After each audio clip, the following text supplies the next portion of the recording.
Wa sa iyang kakulian sa panglawas, wa siya magpapildi sa mga pagsaway ug pagpanaot nga gipamato sa mga tawo ngadto kaniya. Inay maguol, iyang gigamit ang iyang kahimtang aron maka-inspire sa uban. Sama na lang sa iyang talento sa pagsayaw. Karong buntaga, atong paminaon ang iyang istorya sa paglaom dinhi lang sa GMA Regional TV Live. Kapuso, mas ilailahon pa nato kining talentado kaayo nga PWD dancer Patrick Bantesil. Mayong buntag, Sir Patrick. Welcome sa GMA Regional TV Live. Let's talk about your TikTok video, sir. I'm sure daghan yun kayong na-amaze sa imong talento despite sa imong kondisyon. Kasi nagtudlo ni mong sayaw. O ikaw ra ba? Nag-cut-on? Actually, wala may nagtudlo na sayaw. Ako ray nag-practice akong kagalingon. That time, nagtan-araw ko sa mga YouTube, sa mga dance group. So, na may sikat diri sa Cebu, yung mga dance group. So, ganahan ako sila masuno kay makadungog ko music, makasayaw na sad ko. So, ako i-practice akong kagalingon kung saan pagsayaw. So, nag-search ko YouTube, nag-practice ko. So, nakat-anarsan na ako. Ano sa ka nagsugod, sir, sa pag-TikTok o kung sa'y nakapamotivate man nimo ini? Nag-start ako ng TikTok February 2019. So, matagal-tagal na. Bago kasi nasikat yung TikTok diyan that time. Tapos nag-install ako. Hindi naman talaga ako araw-araw nag-upload sa TikTok. Ang family talaga nag-push sa akin na ipagpatuloy yung talent na meron ako. So, ayan, pinagpatuloy ko kung anong talent na meron ako. How do you feel nga nag-viral ka? Kung nabay mga bashers, kay yun sa manimo pag-handle nila, Sir Patrick? Wala bit ako ka-expect na mag-viral akong video sa TikTok. Daghan likes, mabot ng million views, daghan na siya comment. So, nalipay jud ko nga nakakuan ko sa mga tao, di ba? Ipakita na ko sa ila kung bisag inani ko may kapansanan, nagya po ipakita ba mga talent. So, nakita na ko mga comment dito na padayon lang. So, nasi uban din na doon ni malikayan sa mga basher, bullies, di ba? Nakita na ko dito sa mga comment na bigyan ng paa. Gihimoran ako sila glingaw kay nagyanan ako sa una pagbata. So, kung na-immune na sa ako, So, ang buhaton sa mga basher,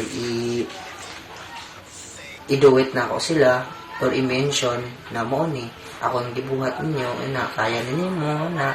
So, gihimoran ako sila glingaw ang mga basher. Is it okay, sir, to ask about your condition? Kabahin ni nahitabo sa imong mga paa.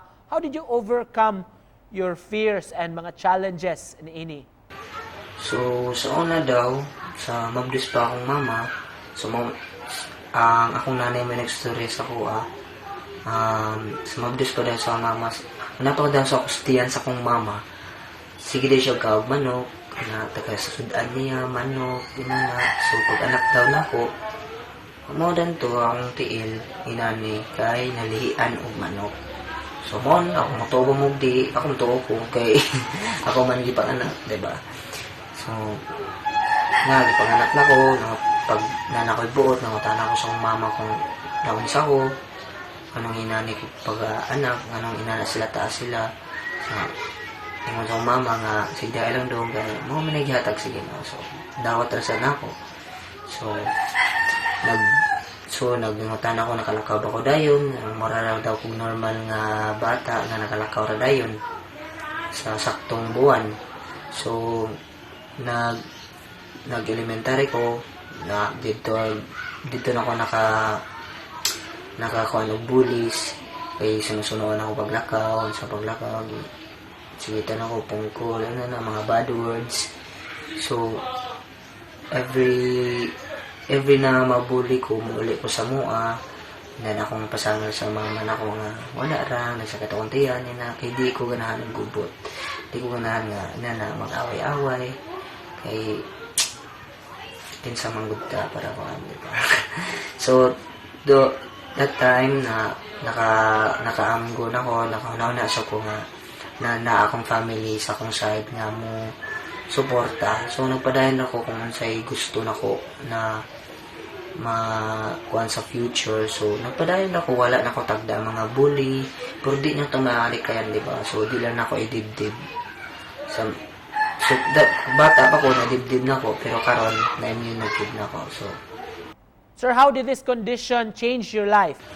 actually dako jud ay kausaban sa akong kinabuhi na nakita na nako akong talent dito na usab tanan kay sa una mao ko maggawas-gawas like in public, magsuroy-suroy kay lagi inani ko. And then katong nanakoy talent sa pagsayaw, dili na ko mauwaw na ipakita sa tubangan sa mga tao kay wala dawat na sad nako kung unsa ko mong gihatag sa Ginoo. So Nakita na mo, Sir Patrick, ang uban sa mga photos nimo kani adto miyembro ni kag dance group no before.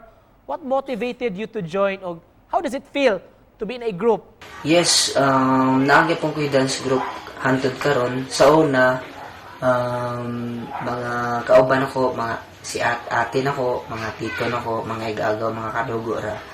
So gusto na ko i-challenge na kung kaugalingon kung kaya ba na ako musayaw sa daghang tao. So ganahan ako unsay feeling nga musayaw sa atubangan sa mga tao. So pag una na kong sayaw sa dance contest, siyempre kulba jud kayo, di ba? Kay first time na ko na daghang kay tao, crowded, dayon dance contest pag yun. So wala ko ga-expect na daghan na gyapon mo pakpak para sa ko. Bisag even if simple akong moves, sayo lang. So inadi din feeling sa masaya sa daghang tao. Nakapalingaw sad ka, so nalingaw sad ka, so gi-enjoy ra sad na ako ang pagsayaw. Unsay role nimo, sir, sa dance group? Wa bay mga challenges ug mga struggles while na miyembro ka ining grupuha?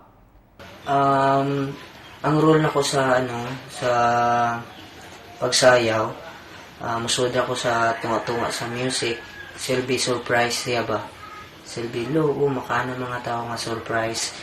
So sa mga steps mas struggle ko usahay kay tungod sa tiil, dili ko kay kumakakuha sa tiil kay half human, half zombie. Joke lang. Mao tao kuha lagi sa part lang sa tiil nga steps dito ako mag-struggle, pero kaya ra gyapon, laban ra gyapon basta makalihok lang. So sa mga tumbling, kung giunsa na ako pag kebaw sa mga b-boy, nagpractice ra ko ana that time. Ganahan jud ko ma-curious ko sa mga butang na giunsa na nila, so mo-practice ako para makuha na ko, di ba? Sir, unsay mga advice nga imong mahatag sa atong mga kapuso nga dunay kakulian sa panglawas? How will you inspire them? O saan nimo pag-motivate kanila nga gamiton ang ilang talento? Sa mga person with disability diha nga parehan ako, akong masulti na laban lang jud pirme kung unsay may bully na to, kung makaagi man kita na tanan ana. Laban lang kita pirme. Di ko matuo kung wa mo'y talent kay kita tanan na jud talent. Bisag inani ta dawato na to ang gihatag sa Ginoo. Mao ra jud na. Laban lang kita pirme. Mao ra jud na ako masulti sa mga parehan ako na PWD. Og isip pa na po, Sir Patrick, kahigayonan ang ihatag kanimo sa mensahe nga gusto nimong ipaabot sa atong mga viewers rong buntaga. Unang-una, gusto na ko magpasalamat sa GMA Regional TV Live na part ko sa live niya karon sa interview. Gusto na akong sulti sa mga viewers karon. Hi, thank you sa support pirmi sa mga fans ako diha og naamang gyud. Salamat sa pagsuporta. Kung asa man ko karon, padayon lang suporta sa ako. Ayaw mong padayon kung di mo mapulaan akong support. Kay kung wala mo dili ko wala ko diri ron sa sa GMA Regional TV Live, di ba? So salamat kaayo sa mga oras to. Daghang kayong salamat, sir, for joining us sa inspirasyon ug pagpaambit sa imong talento, mga kapuso, Subuanon, nga si Patrick Bantisil.